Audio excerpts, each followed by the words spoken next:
आज ये 30 क्वेश्चन बना दिया तो तुम सब बना देगा। अगर ये 30 क्वेश्चन आज नहीं आया तो तुमसे कुछ भी आने वाला नहीं है।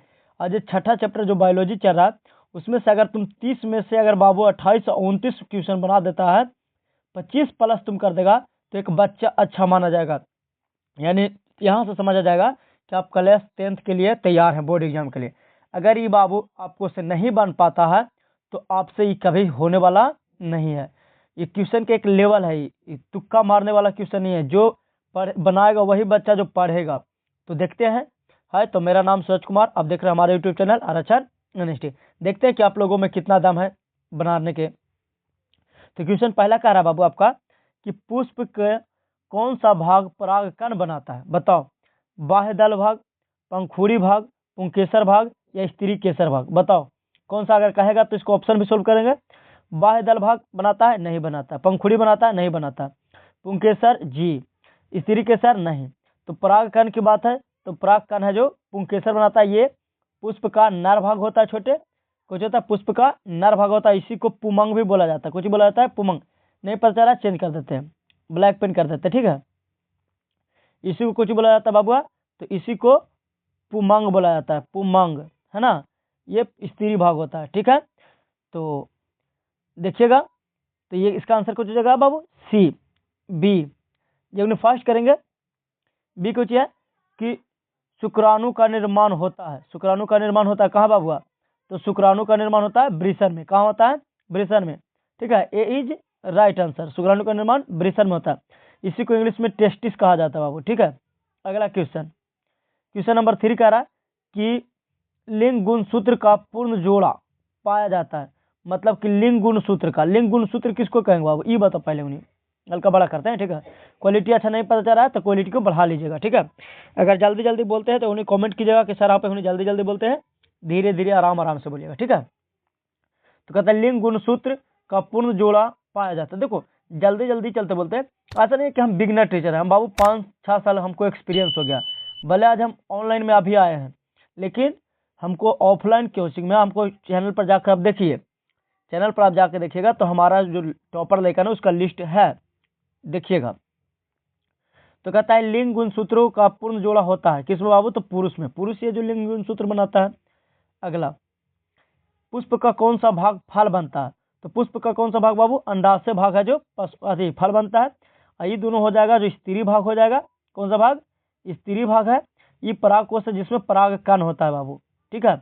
हम ऑप्शन भी सोल्व कर देते हैं ताकि तुम लोगों को कोई दिक्कत ना हो। तो इसमें कुछ होती है, परागकण होती है ना। अच्छा अगला अगला क्वेश्चन है क्वेश्चन नंबर 5 कि अलैंगिक जनन मुकुलन विधि द्वारा होता है। अलैंगिक जनन किसमें संपन्न होता है बाबू, तो ईस्ट में होता है। किसमें होता है, ईस्ट में। B is right answer. अगला क्वेश्चन है मानव मादा के जनन तंत्र का भाग नहीं है। यानी मानव मादा का भाग, मादा का भाग कौन नहीं है, का अंडाशय मादा में नहीं होता, एकदम होता है। गर्भाशय मादा में नहीं होता, होता है ना। ये अंडाशय भी होता है, गर्भाशय भी होता है। डिंब वाहिनी भी होती है। डिंब वाहिनी को ही फैलोपियन नली बोला जाता है बाबू। कुछ बोला जाता है फैलोपियन, फैलोपियन नली। पेन बढ़िया से नहीं उग रहा बाबू, इसी के कारण पेन आधे को जुगाड़ू लगाए हैं, पेन जुगाड़ू बनाए हैं पेन बाबू, इससे चलते छोड़ छोड़ के उग रहा। तो शुक्रवाहिका, शुक्रवाहिका, एक मिनट, शुक्रवाहिका जो है छोटे, शुक्रवाहिका, शुक्रवाहिका जो है किसमें नहीं पाया जाता बाबू, तो महिला में नहीं पाई जाती है। ये पुरुष का होता है शुक्रवाहिका, जिसको शुक्राणु जाता है, ठीक है। अगला क्वेश्चन प्लेनेरिया क्या होता है, प्लेनेरिया, प्लेनेरिया किसको कहते हैं बाबू, तो प्लेनेरिया में होता है जो मुकुलन जनन होता है। प्लेनेरिया में कौन सा जनन होता है, मुकुलन जनन होता है। अगला क्वेश्चन देखते हैं 8 में अभी तक कितना सही किया बाबू, तुम लोग अपने आप को जांचो।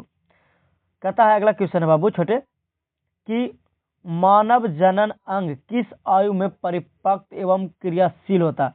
मतलब है कि मानव का जो जनन अंग है, जनन अंग समझ ही रहा, ठीक है। तो कहता है किस आयु में परिपक्व होता है। परिपक्व मतलब तैयार होता है पूरी तरह से और काम करना, क्रियाशील मतलब काम करना शुरू करता है। तो किस उम्र में बाबू, तो ये है आपका, ऐसे तो 12 से 14 साल में माना जाता है, लेकिन 14 साल 12 साल से 14 साल नहीं है, तो इसको हम मान सकते हैं किसमें, 18 साल में, 18 साल लीगल रूप से। ठीक है, अगला क्वेश्चन, लेकिन अब हार्मोन परिवर्तन के कारण अब 12 साल में है जो करना शुरू कर देता है।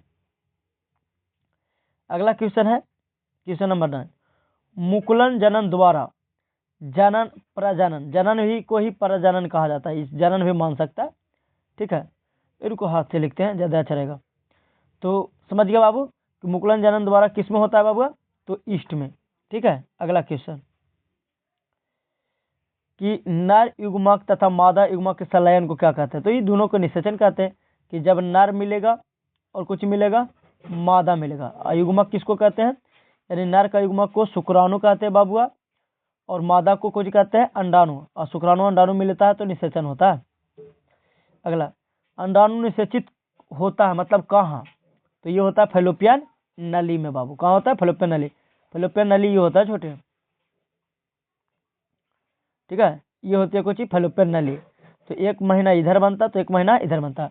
अगर तुम लोग कहेगा तो हम सब्जेक्टिव ही ला देंगे, और हमारे चैनल पर जा करके देख लीजिएगा कैसे निबंध लिखा जाता है, कैसे पत्र लिखा जाता है, ये बता दिया गया, और आप लोग वीडियो है जो फुल देखा कीजिए। ठीक है, अगला क्वेश्चन है कि पराग कोष में होता है कोची बाबू, पराग कोष में पराग कण पाई जाती है।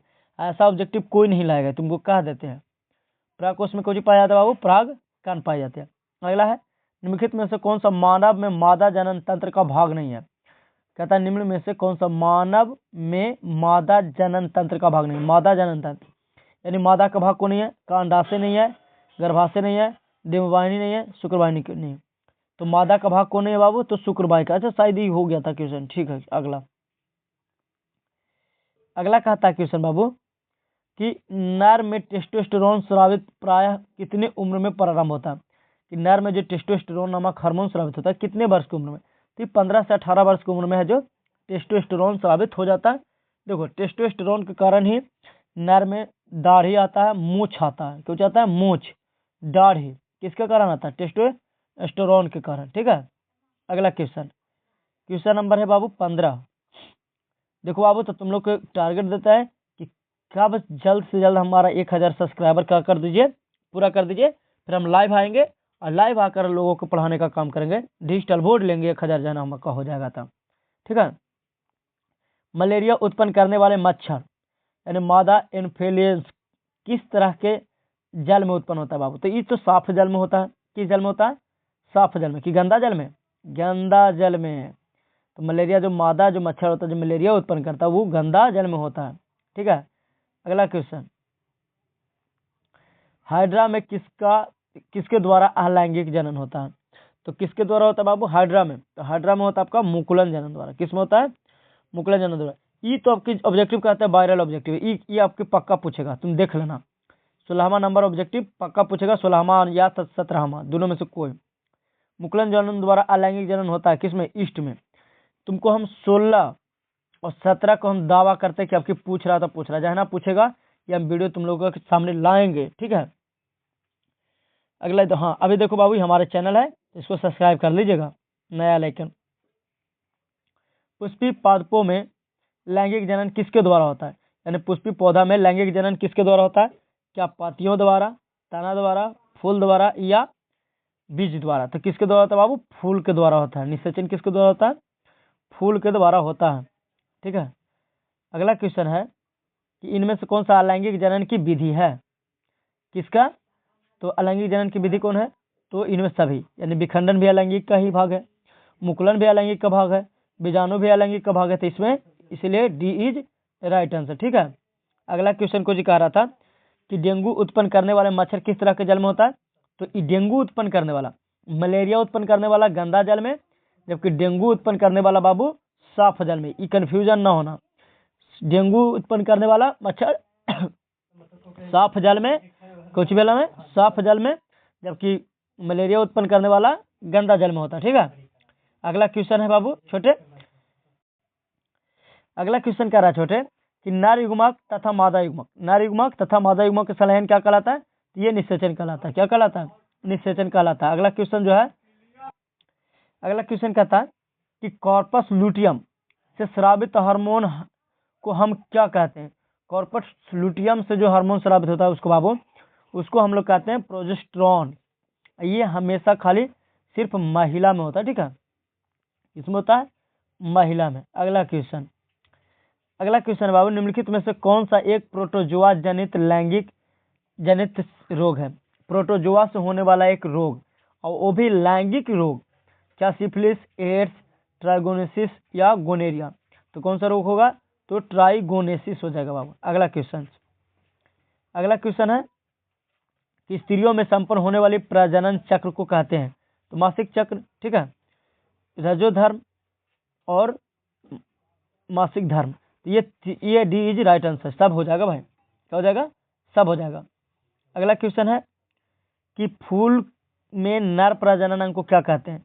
तो फूल के नर प्रजनन, तो फूल के नर भाग होता है जो पुंकेसर होता है, मादा भाग को कहा जाए तो वर्तिका, वर्तिकाग्र और अंडप। तो ये तीनों हो जाएगा जो मादा के स्त्री भाग है। तो कुछ हो जाएगा पुष्प भाग। अगर यहाँ पुमंग भी रहता तो आंसर पुमंग होता।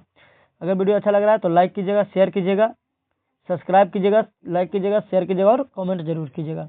अगला कहता है कि एक लिंगी पुष्प का उदाहरण है। एक लिंगी पुष्प किसको कहते हैं बताओ? एक लिंगी पुष्प कौन है? पपीता। पपीता या तो नर होता है या तो मादा, बाकी सब है द्विलिंगी बाबू। ये भी द्विलिंगी, ये भी द्विलिंगी, ये भी द्विलिंगी, ठीक है। तो आज हम लोग 27 तक रहने देते हैं बाबू, 26 तक। इसके बाद अगला है जो हम लोग 25 क्वेश्चन करने वाले हैं अगला पार्ट में, पार्ट 2 आएगा इसका, ठीक है। तो चैनल को सब्सक्राइब करके रख लीजिएगा। फिर मिलते हैं अगले एपिसोड में, बाय।